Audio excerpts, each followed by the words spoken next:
Plus qu'une église du XIIIe siècle, Notre-Dame de l'Assomption est surtout un des joyaux du gothique royal dans la région. Un édifice que tente de sauvegarder une association d'habitants. Elle est parfaitement harmonieuse, elle est très haute, elle ressemble à une petite cathédrale. Et là en particulier, cette poutre de gloire en pierre qu'on ne trouve que très rarement en France.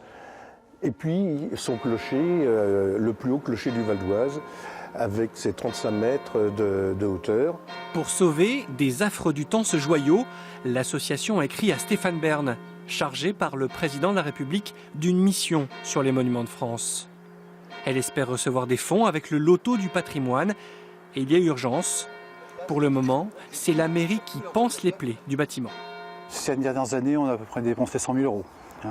Ah ouais. Ouais, donc c'est à peu près 15 000 euros par an qu'on doit mettre pour l'entretien de l'église. On entretient, mais on ne rénove pas. Voilà. Pour rénover, ça sera un budget de plusieurs millions d'euros. Hein, pour refaire complètement remettre complètement en état cette église, la nettoyer complètement, etc. Car Champagne-sur-Oise n'est pas la seule commune à espérer la manne de cette loterie du patrimoine. Mais ici, il y a un enjeu d'image. En misant sur son église, la municipalité espère faire oublier l'époque où la ville était surtout connue pour sa centrale électrique. Un patrimoine, ça se conserve. Donc, si vous laissez délabrer un monument, quel qu'il soit, c'est quand même désolant, quoi. Je veux dire, c'est l'image de la commune aussi, quelque part.